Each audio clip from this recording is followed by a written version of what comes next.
Hi, everyone. I'm Dr. John White, WebMD's Chief Medical Officer and host of the Spotlight On series from WebMD's Health Discovered podcast. For this special two-part episode, you'll hear up close and personal journeys about being diagnosed with a rare type of cancer, multiple myeloma. He looked at me. I have been his patient for more than 20 years. And he said, "This is really strange. You're an African American, age 57. I've never seen this before." This back pain that you're continually having with no signs of osteoporosis. No signs, exactly. And I didn't have any signs of osteoporosis in my family history. Listen to Health Discovered on the iHeartRadio app or wherever you get your podcasts.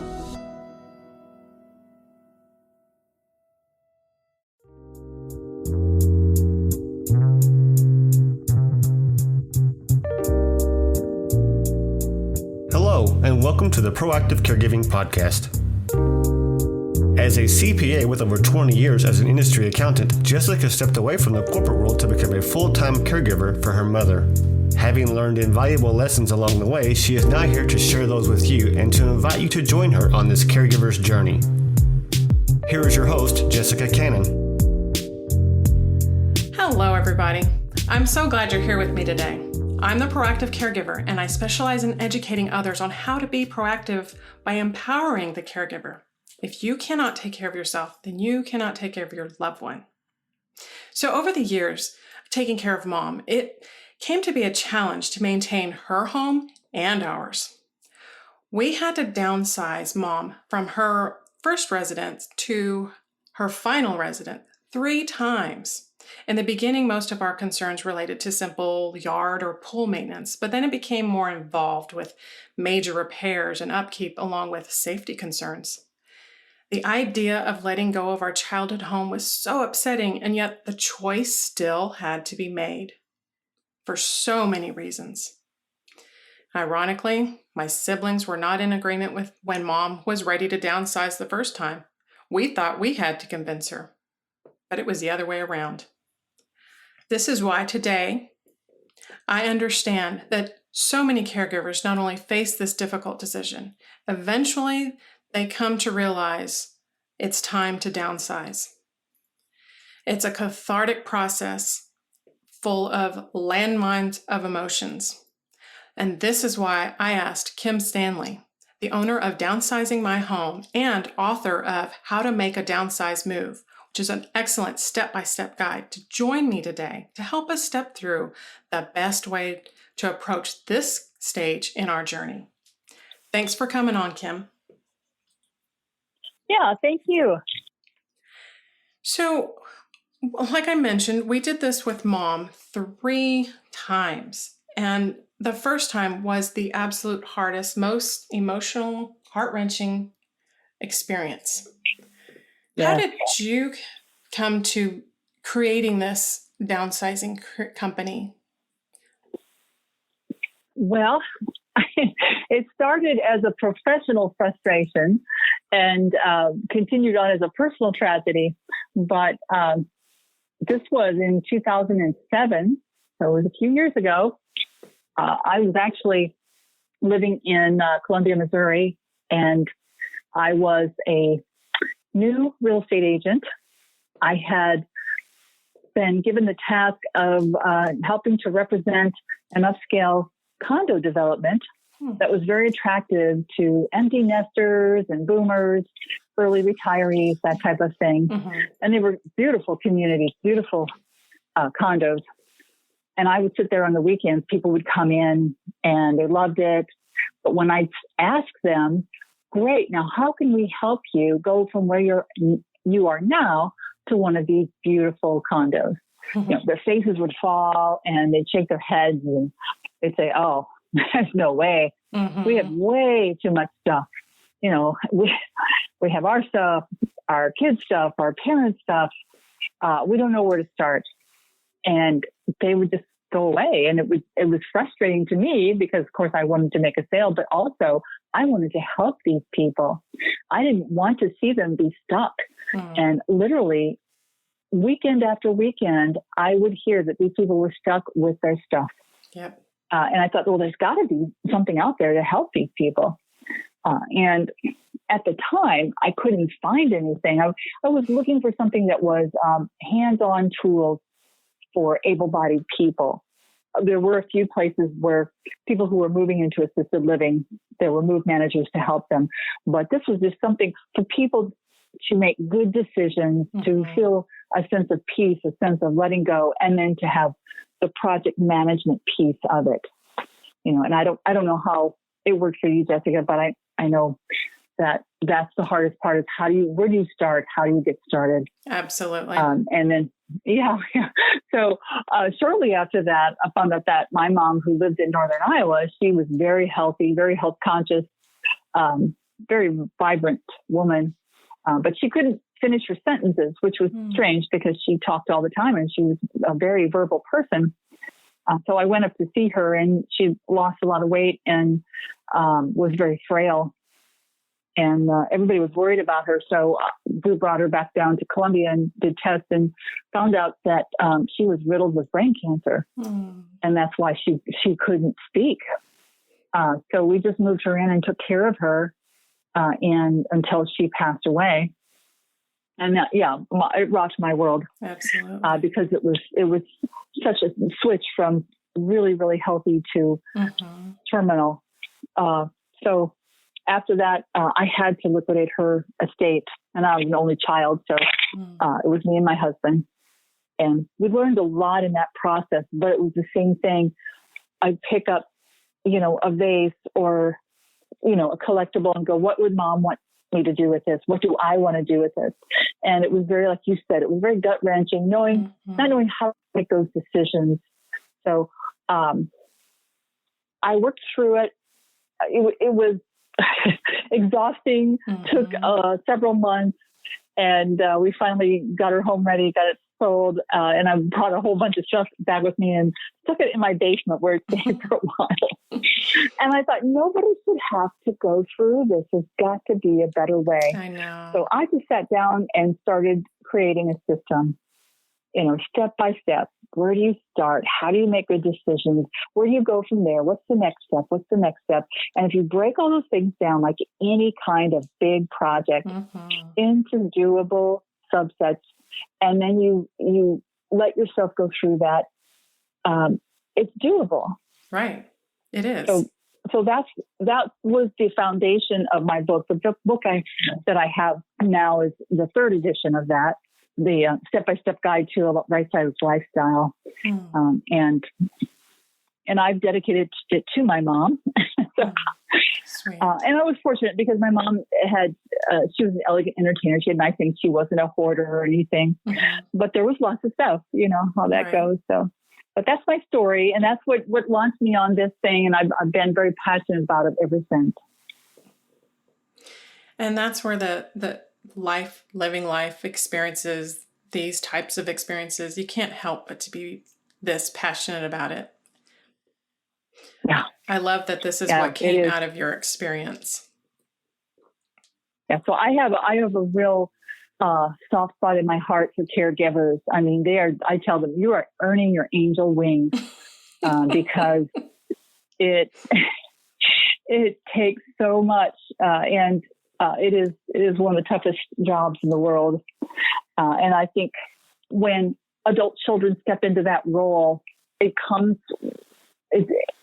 gives you the opportunity to carry a lot of baggage with it, to pick the baggage up, to pick up guilt, pick up resentment, pick up conflict, unresolved conflict, whatever it is. Absolutely. And those are all things that don't need to be picked up, but it's very difficult. So it's interesting that you say that, because those are the things that I found as we were downsizing Mom the first time and boxing her things up. It was almost like the guilt and that resentment was something tangible. And as we were picking up the items and wrapping them up, however careful we could, and boxing them up, it was like we boxed up that guilt and resentment and we took it with us to the next house. Yeah. It's there, and it's hard not to approach that, but when you have someone there that is like you and the company you created that helps with the management of it, maybe the resentment and guilt may still be there, but it may be in such a way that you can actually be productive and function within it so that you can do and get through the downsizing. Yeah, and if the kids will just kind of allow that to happen, because nowadays a lot of adult children do not want their parents' things. Yeah. I advised one gal one time. She was a professional organizer, and she said, her mom said, "Don't you throw my stuff away when I'm gone." And and I said, "Well, why do you think she said that?" She goes, "I don't know, because I don't want it." I said, "It's because it represents who she is." Yeah. And she's afraid that you'll throw her away and forget her. Exactly. And she said, I told her, "I don't want any of your stuff." And I said, You need to pick a few things. "Mom, I don't have room, in my house, but I would love to have, I've always admired this, even if you didn't. I've always admired this," and pick something that she loves. "I would love to have that. I would love to have that now to remember you by, while you're alive." And I know people have done a lot of different ways. And that's one thing that I've seen people do that really reduces conflict is they start giving their things away while they're alive. And it's a great way to pass on your legacy, your love, and let other people take care of it. That is another area that you had suggested, and I loved it. You have excellent videos that instead of having a house warming party, we to have a house unwarming party to give items away. That's an excellent idea. Yes. Yeah. And you can invite, now you have to be careful, but in a few months, I believe that we'll be able to open our lives and our homes up to people.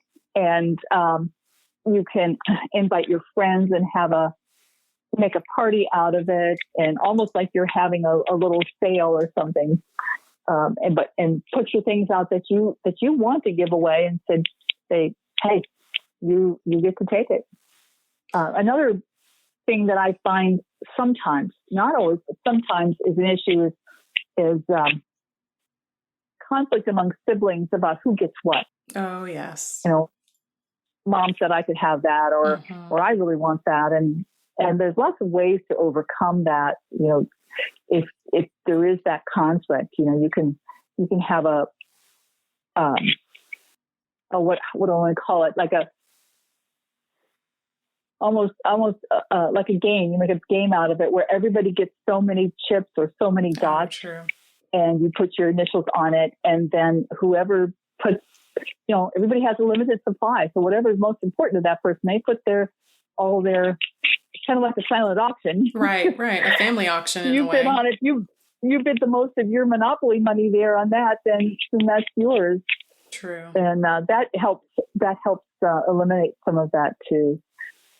Yeah. And those are the areas that it's, no matter how we approached it, we still just headbutted, because out of the three of us, and with all of Mom's items, if she had multiple of something, then it was easy to say, "You got this, I got that, and she gets that." But when it comes down to those very small coveted items, it gets a little bit more difficult deciding who gets it, and saying, "Mom said I could have this years ago." And years ago, Mom may not remember that she said that years ago now. So it does create a little bit of an argument, but we move around that. And so one of the things that you had suggested was there is this idea of throwing the stuff away and then them feeling like you're throwing the idea of them away. And that was something that my mom would say, "You're from the throwaway generation." I would tell her, "You're from the hoarding generation." Sorry. And then I did realize in front of her at some point, I would say, "I really want this." And I tried to find something small that I would have space for, but not take a lot of things, and which would turn our garage into the same state that her garage was in. Yeah. Yeah. And that happens. I've seen people become hoarders because They took all of their family things when their parents died into their home because they couldn't make a decision, and they felt guilty, and they thought, well, I'm supposed to keep all this stuff because it was our parents and blah, blah, blah. And so what happens is their home becomes so cluttered that, and they're stuck. There's actually an energy, a lack of flow of energy when you get too much stuff.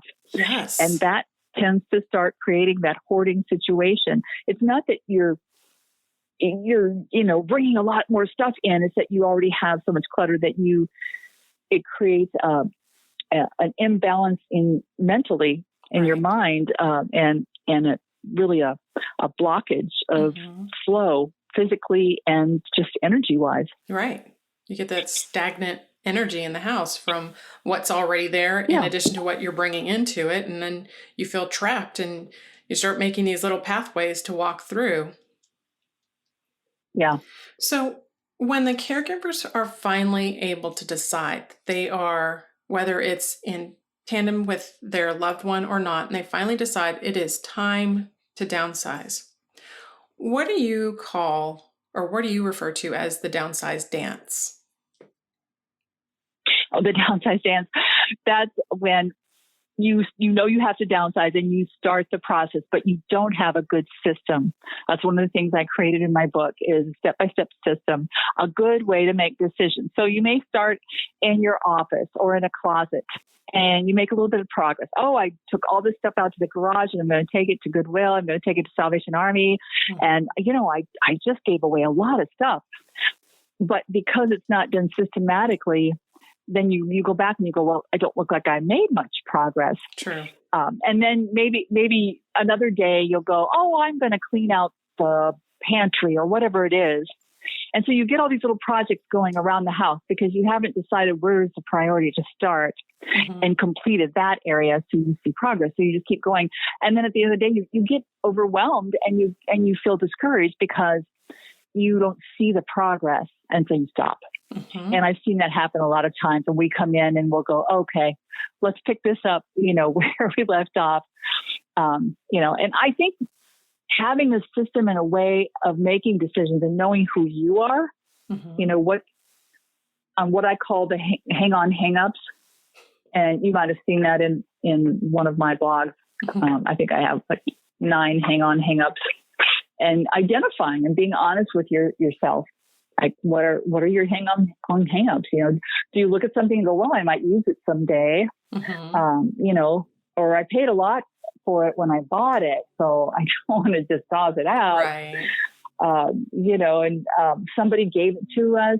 I hear that a lot. Men have the fantasy that if I fix it, it'll be a useful item. My husband has some of that. So the garage tends to be overrun with a lot of little projects that never got done. Broken tools that might become parts for newer tools that you replace them with. Yeah, I've heard that too. Exactly. So knowing what your hang-on hang-ups are so that when you start the sorting process and you start picking up something and going, well, I might use it someday, or it might be valuable, something that then you go, okay, that's one of my hangups. And is that real? I need to check that out and see, is it real? Is it really valuable? Or is it just something that, is valuable to me? And then letting go, you have to have a way maybe to capture the memory of that thing without having to keep the thing. I have a workshop that I've done in the past called The Stories of Your Stuff. Capture the memories and let go of the stuff so that you can either tape record, do an audio recording telling the story about the thing. You can write a journal about something that was really important to you that you want to capture the story behind that. Who gave it to you? Why is it so special for you? What connection does it have to your family or your past or yourself? And then you can let it go. Take a picture of it for sure, or take a video of it, or take a video of your parents telling these stories. Those are just priceless. No kidding. Those are those little gems that you can have later down the road that you could either view again, just, nostalgia, but you can also show those to your loved one as their memories start to fade and just have something to maybe have them a moment for them to connect back to, maybe. Well, and it's a legacy that you can pass down to future generations. So if somebody wants to know something more about Grandpa and what was important about this piece of woodworking that he did, you know, and especially some of the greatest generation that's now just passing away. I know. Some of their stories about the war, the post-war, are just amazing. I know. So those are all great things that you want to capture for sure. Yes. And those are the things that, you know, going through and deciding what's clutter, or so much of the stuff and the items in my mom's house I saw as clutter, but just trying to decide what is the donated pile, what is the keep and downsize, or can go with us as we relocate, and what is the stuff that needs to be thrown away. And some of the things that I decided I wanted to keep for her, and there was definitely no way I was going to donate them or throw them away, are the items that I still end up with later down the road going, okay, now what do I do with them? Because she had stamp collections, coin collections, things that, you know, to some people who are willing to take the time and effort to go have them priced out and see what they're worth. It's like, you know, I really don't have this interest. And how do I find people who do? Yeah. You can Google just about anything and find someone. We have helped people sell a lot of their collectibles, a lot of their artwork. And there's great resources in this area, but in every larger city, you can find people who specialize in whether it's like Southwest jewelry or particular types of artwork or antiques. You know, gosh, you name it, people collect it. And of course, there are some things that there's a glut on the market, and so they're not worth that much anymore. True. And every market is different. The Austin market is not a great market for antiques unless they're very rare, because we're a younger market. You know, we have a lot of minimalists here that don't really want a lot of stuff. But that's true. I have a section in my book called Making Decisions About Collectibles. And it's actually a chart that I have people fill out. And then you have to fill it out. Do you use it? Do you display it? Do you still collect it? Do you love it? Do you have room for it? And is it valuable? And you have to at least have some of those items as in the yes column in order to justify keeping it. And, you know, and so while we would be filling out something like that as we would go through her information and her items. Is that something that you would consider possible for them to participate in? Or is that something like for people who do have that opportunity, like their loved one hasn't passed and they are very much so alive? Is that something that you would actually encourage or try to get them to continue to participate in? Or is it just in this downsize process better to kind of keep them busy with something else? No, absolutely. I always think it's good to let go of it now and not, you know, a lot of people go, well, we'll just put it in storage. And they put it in storage and then they never see it again. They're paying to have a house for their stuff. Exactly. And not only does the stuff deteriorate, it's not there being enjoyed, and they never go back there. 9 times out of 10, they never do. Real quick story I'll tell.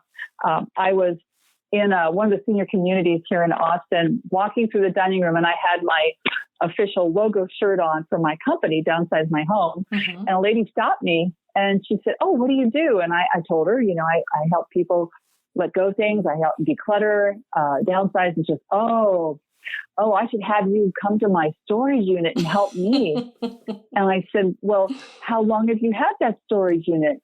And she said, 14 years. Oh my goodness. I said, "Have you ever been there?" "No." Wow. I said, if you add it up, imagine how many thousands of dollars she spent having a house for her stuff that she never sees. And her kids, when she's gone, will just go in and have somebody just haul it away. Yep. And I think it's why we now have shows like Storage Wars, where people bid on these storage lockers. Right. You never know what you're going to find in them. Yeah. It's the out of sight, out of mind mentality. Yes, absolutely. That's why when we first started to downsize, we tried in the very first. So I said we downsized mom 3 times. We basically took her from our childhood home, and it was a 2,400 square foot home that was 2-story, and it had a fairly large backyard and a pool. And it just became way too much space for her to actually maintain and deal with on her own, especially with the yard and pool maintenance. And so then we downsized from the 2-story to a 1-story, and went from 2,400 square foot to about 1,300 square foot. And we had so much furniture in all of these homes that at first the idea and the concept of a storage unit came up, and it was like, no. That's just because I was coming as the accountant business side of this. It was like, no, you're going to spend money where you should be saving that for other items that could go towards long-term care, for example. So trying to get through so much of these items and avoid the storage unit, because once it's out of sight, out of mind, it's forgotten. And so going through her rooms in her house, I tried to pick the rooms that were the out of sight, out of mind, that I could start decluttering with her still there, living around. And I learned right away, instead of asking, do you like this? Do you want this? Do you need this? Because she needed everything. It didn't matter. It could have been a recyclable microwave piece of gear. And she would have said, yep, I need it.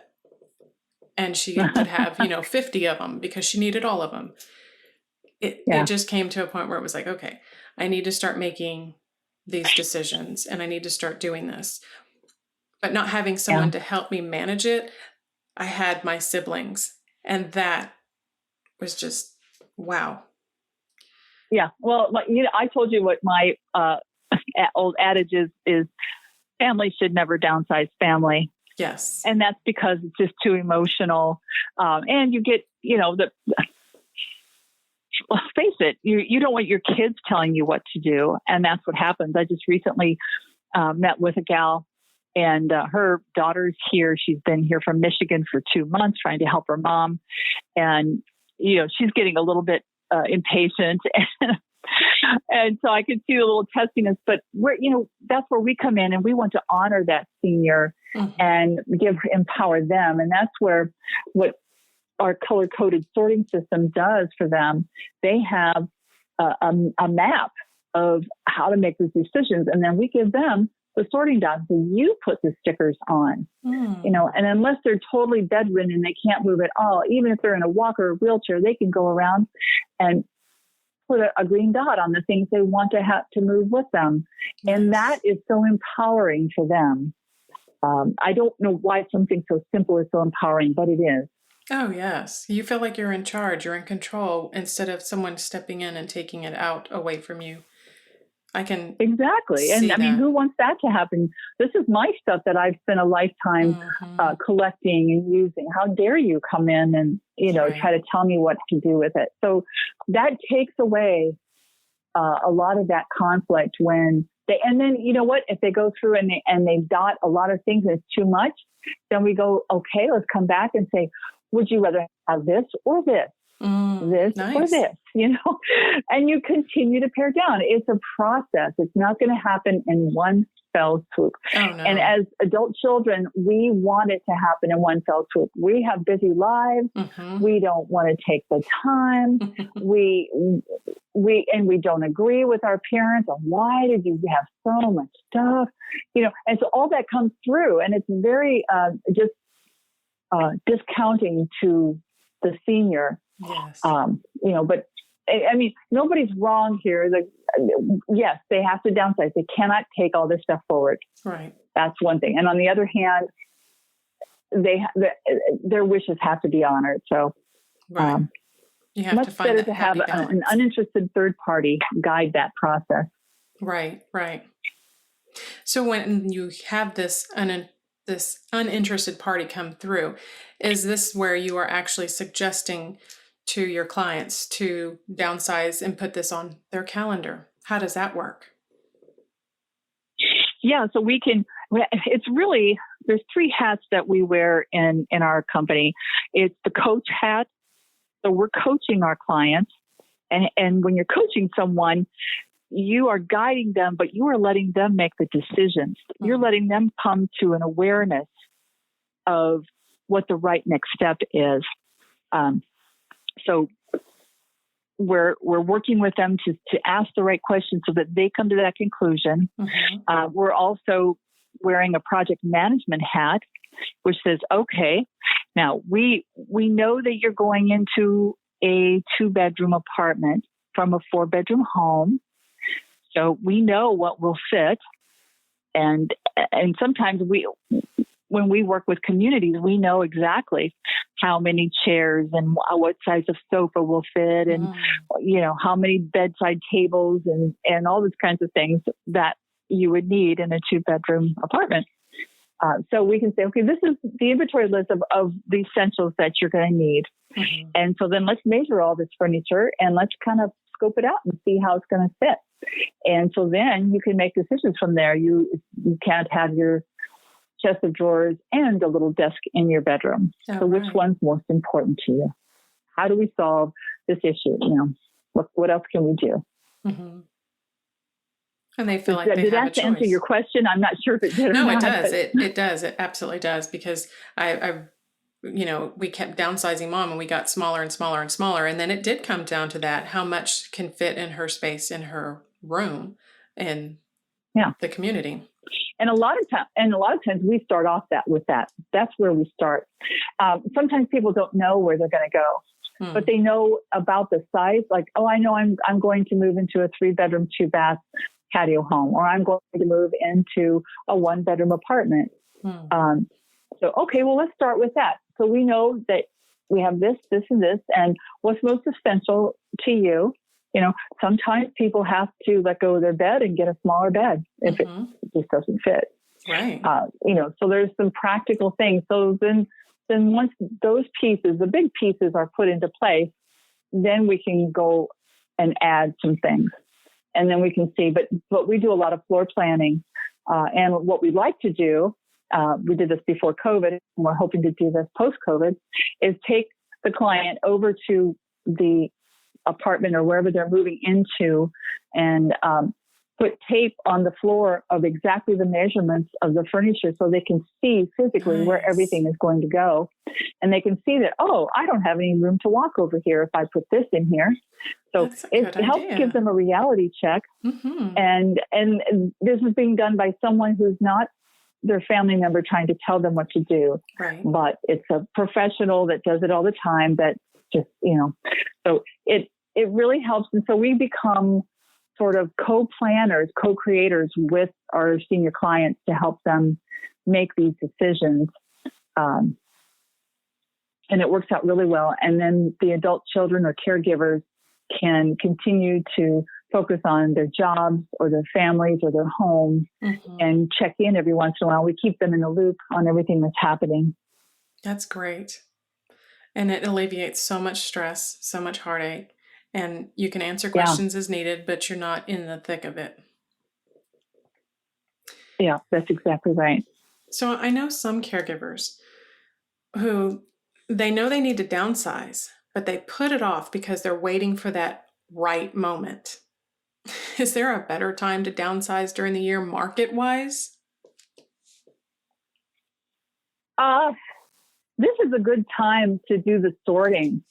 That's why, this is the time of year where I usually do sell more of my books, either right around Christmas time or right after Christmas, because people are thinking about making moves. They're thinking about, well, even if they're not going to do it for a year or two, I better start now, figuring this out. Especially the more stuff they have, the more they need to start ahead of time.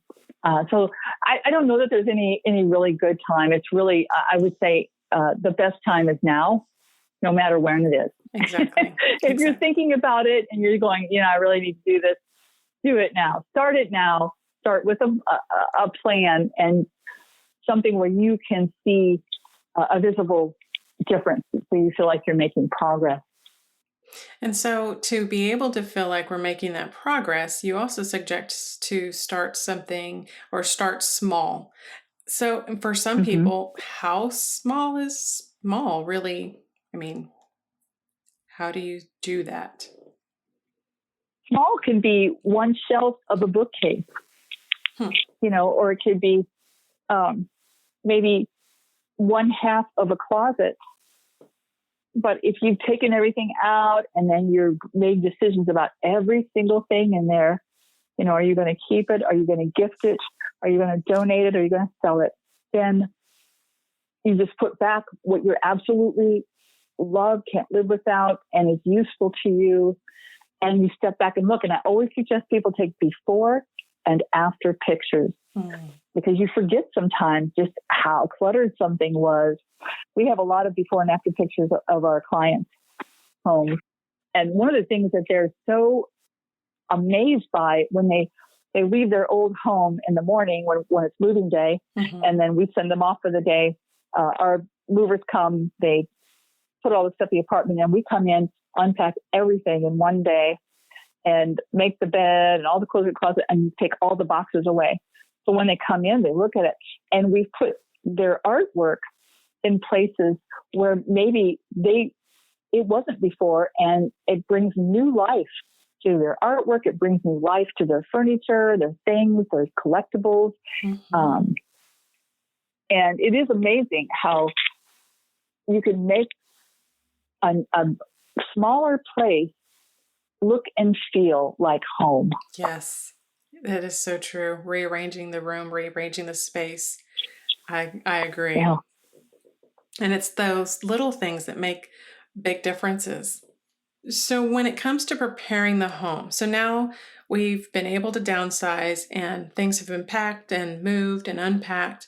When it comes to preparing that home for sale, are there bits of advice you can offer for the sale preparation after the downsizing?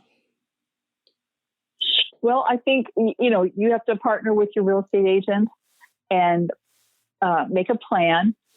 Some real estate agents want the home to be totally vacant. Some want some of the furniture left. I know I'm also a realtor, so what I need to do is go through and go, I'd like to hang on to this piece and this piece. This would make a nice little display area. But sometimes you just start with a blank slate, and then you have to go through and look and see and get your realtor's advice on what repairs or improvements do we need to do to get the most out of the sale. I always say, do the least to get the most, and then go through and write it down and have a punch list, and then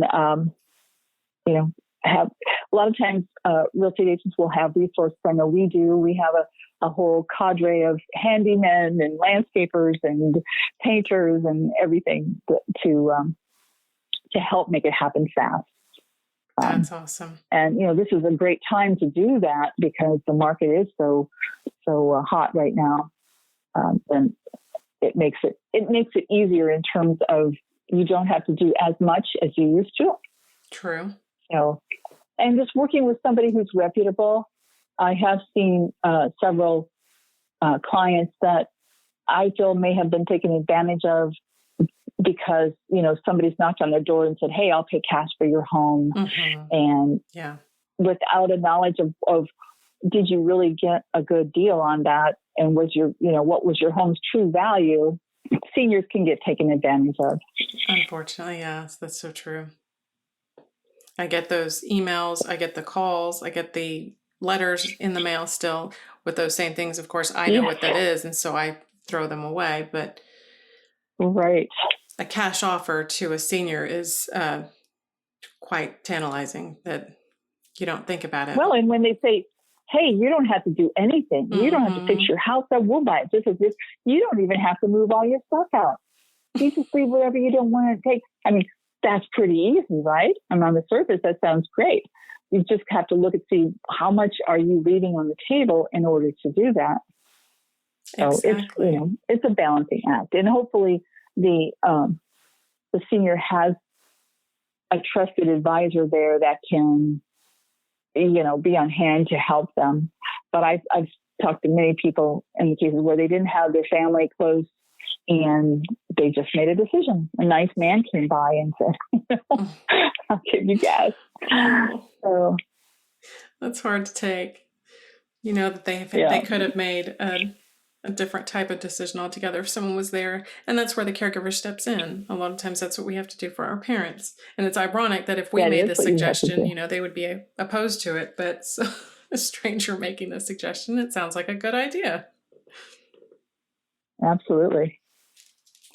So this is exactly why I wanted you to be able to help with this and explain, shed some light on this, because when you go through this journey and you realize that journey is taking you towards this eventual and sometimes inevitable downsize, the things that we have to keep in mind is that families should not downsize families.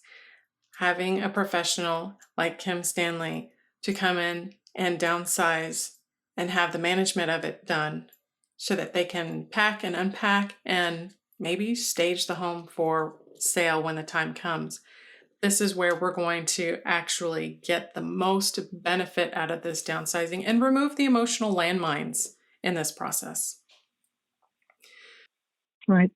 And yeah, there are times when family can. There are times I've seen when family members work together very cooperatively. So I don't want to insult anyone by saying, hey, you're not capable of downsizing your parents. It's not that. It's every situation is different, but I've just seen a lot of heartache that could have been avoided. Absolutely. I know. I wish our situation was different, but it was what it was. And I've also seen other family members that are just, they get along so well. Their communication is great. They, are there for each other in all types of ways. And so it is possible to be done. It just is helpful. And even if you have that family that is in great communication and there's not as much resentment or guilt or shame or anger involved, you still have the working families. Yes. It's just time. Exactly. You're still energy. Balancing. Yeah. Yes. So is there any takeaway? Is there something you might suggest if someone is considering downsizing right now, other than calling you right now? Is there something you might suggest for them to consider? Yeah, I think, like you said, start small. Pick the place that most agitates you. When you go by, you're always going, oh, I got to get that taken care of. Or you just don't even want to look at it. Right. Maybe it's your garage, maybe it's your laundry room or your study where all the papers have piled up, or, whatever that is. Pick one part of that space or some area that you feel you would feel so much better if it was decluttered, if you could make decisions and clear that space up. And then set times. Only do it for an hour or two at a time. You don't want to try to spend a whole day, because that's like, spending a whole day having a root canal. It's not that much fun. No. So just give yourself a couple hours at a time. Just schedule it out. Say, okay, I'm going to do this these days this week. And it's on my calendar, and I'm only going to spend 2 hours. And my goal is to get this closet decluttered or get this part of my kitchen taken care of. And then you step back and take pictures of it and celebrate and, go, wow, look what I did. And then set the next goal for the next little bit that you're going to do. Nice. And you'll find that you've chunked it up and you've accomplished a lot. And it wasn't as daunting as you originally thought as you get through it piece by piece, quite literally. Yes, it will still feel like a never-ending process, but it will happen. Right. Exactly. So how do our listeners find you? Those that are in the Austin area, how do they find you? Well, whether they're in the Austin area or not, they can go to my website, which is downsizemyhome.biz. It's B as in boy, I-Z. And I have links to videos. I have my workbook that you can buy that is very helpful in walking through this. You can set an appointment to talk with me, or you can set a time for us to come out and even we can do as little or as much as possible. We do sometimes a get started program where we'll just go in for 3 or 4 hours and use our workbook and help you get started on it, help you see some changes right away, and then you can decide whether you want to continue on or you've got enough information and enough help that you can take it from there. So any of that's helpful. Yes, absolutely. Excellent. I just say I appreciate the conversation, and I always love sharing tips and sharing ideas with people. Yes, and that's exactly what we're doing. These added resources help caregivers every which way they possibly can to be find some more peace of mind, some more encouragement and empowerment. So I thank you so much for taking the time with me today. I really appreciate it. Definitely, Jessica. I appreciate the work that you're doing. It's huge. It's huge. So let me know if there's anything else I can do. I absolutely will. I hope this gave you more food for thought, ladies and gentlemen. Until next time, be proactive. Take care, everybody. Thank you for joining us today. We really hope you've enjoyed this episode. To learn more about proactive caregiving and to hear other episodes of this podcast, please visit www.jessicalazelcannon.com. This podcast is produced by Cannon Light Media, LLC, www.cannonlightmedia.com. Music provided by Chris Paradise.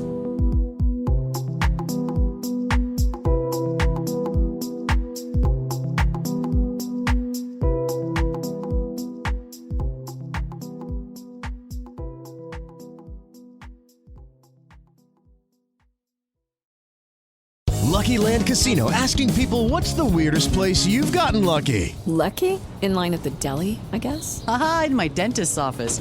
More than once, actually. Do I have to say? Yes, you do. In the car before my kids' PTA meeting. Really? Yes. Excuse me, what's the weirdest place you've gotten lucky? I never win and tell. Well, there you have it. You can get lucky anywhere, playing at LuckyLandSlots.com. Play for free right now. Are you feeling lucky? No purchase necessary. Void where prohibited by law. 18+. Terms and conditions apply. See website for details.